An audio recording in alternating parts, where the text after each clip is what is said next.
Hey everyone, and welcome to the Above Board podcast, where sometimes we talk finances, sometimes we talk about personal growth, and sometimes we talk self-discovery and things we've learned. And today, that's what this podcast episode is about. It's called You versus You for a very good reason. I find that we have a lot of times this internal struggle in our pursuit to trying to becoming the best version of ourselves. So this podcast today is your reminder that your benchmark should not be against somebody else. I believe when we start to compare our own progress to that of others, we lose. I love competition. In fact, I even think there's something to be said for, I don't know the exact term for it. It's like negative motivation or like dark energy, where you're motivated to win against others or to beat others. You kind of use these like negative things in your like as an extra source of energy. And but if that's how we always operate, I'm here to tell you that that's a battle eventually you're going to lose, or at best it's something that you can only maintain for like certain seasons of your life for small periods. It's not sustainable. So allow me to use myself as an example. When Matt and I started CandorPath, we heard a lot of people tell us that we would fail. In fact, I had even written down a list of names and then the things that I heard those people say about us.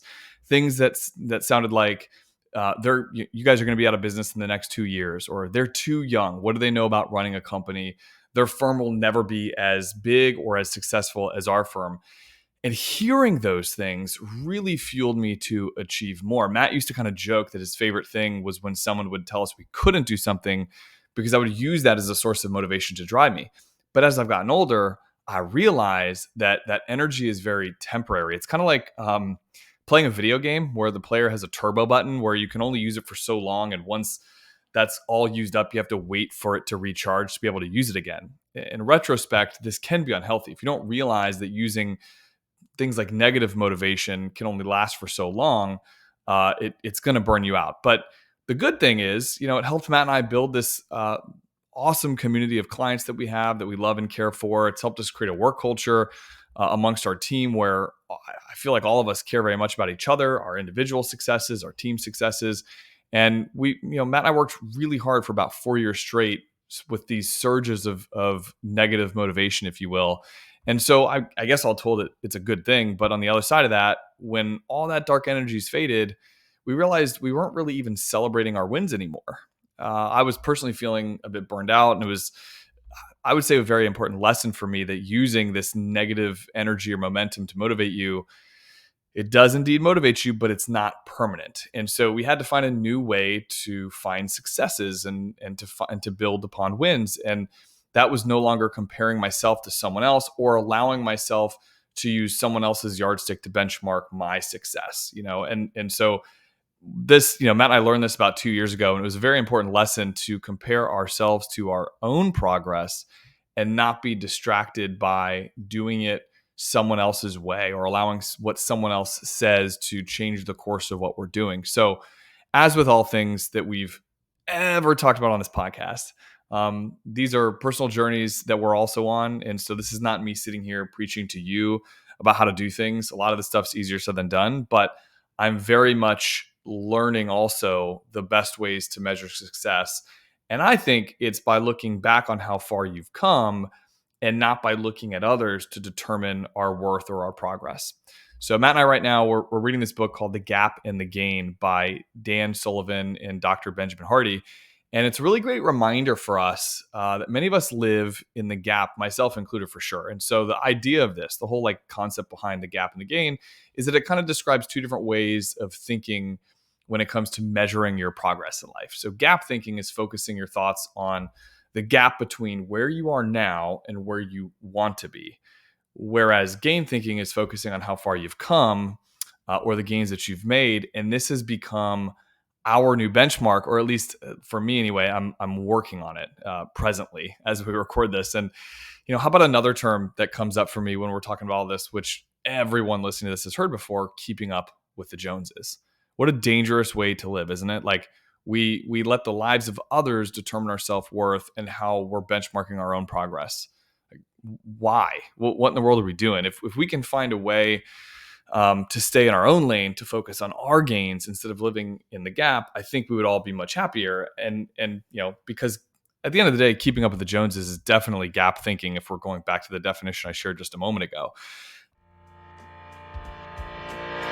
Hey, thanks for tuning in to our show. Are you looking for shorter daily episodes of Above Board delivered straight to your Amazon Alexa? Join CandorPath 365 and get our daily brief with market updates, financial news, and mini podcast snippets like from today. Sign up now at CandorPath365.com and we'll see you there. I talked about this last week on our podcast, this idea of mental spring cleaning and how easy can it be for us to, for example, fall in the comparison trap on social media.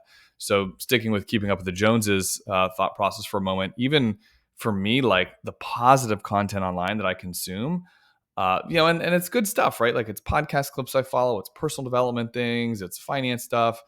But even that can kind of turn into this like negative hustle porn mentality where I'm watching something and then I find myself going, dang, am I doing enough right now? Like the guy that I just listened to this video says he goes to bed at 1 a.m., wakes up at 2 a.m.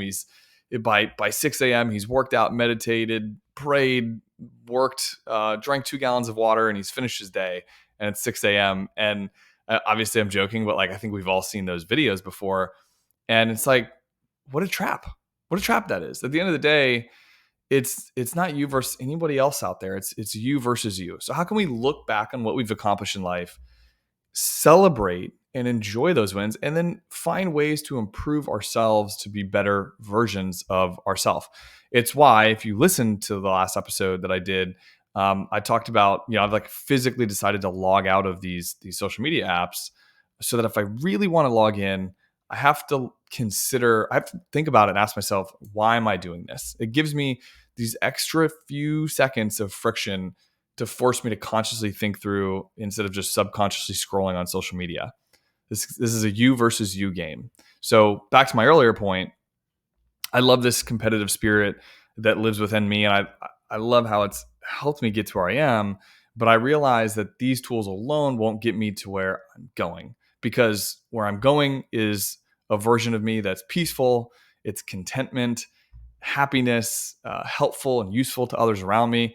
And those people around me deserve the best version of me that I can be. My family, my friends that I surround myself with, those are some of my biggest supporters. But at the end of the day, no one's going to do it for me. No one can motivate me but me. No one can create the discipline for me but me. And no one can create happiness for me but me. I'm in control of all those choices, which is why this podcast is called You versus You, because you're also in control of those choices. And it's a reminder that you're always going to be in charge of your own life, in charge of your own growth, your own relationships, your mental health. This is a journey about self-discovery. So let's celebrate the progress, or as Dan Sullivan calls it, your gain. And let's use our gap thinking as opportunities to improve along the way. So in this journey of you versus you, you're going to learn that you're your greatest ally, and think about ways to manage these external pressures like comparison traps that I shared for me on social media and having to log out of social media apps so I don't see them, or setting boundaries, or prioritizing just gratitude, or prioritizing thinking about how far you've come instead of letting social pressures tell you how much more you have yet to do. You got to give yourself a little grace and a little patience along the way. And by the way, Rome was not built in a day, and we are all a work in progress. So as my good friend, the Rich B, often says, you're awesome. And I want to end with that today. I want to end with you're awesome. And I choose to believe that the best is yet to come for you and me and all of us. And so I really appreciate you hanging out with me today. If you found this episode useful or helpful at all, please tell a friend, share it with somebody. We've grown the show very organically, literally one share at a time. And we don't do a lot of marketing on our podcast. We don't do paid ads for our podcast because we just want to enjoy these discussions with you and document our journey along the way. So thanks for hanging with me today on the You versus You talk on the Above Board podcast. We'll see you next week. Take care. Bye.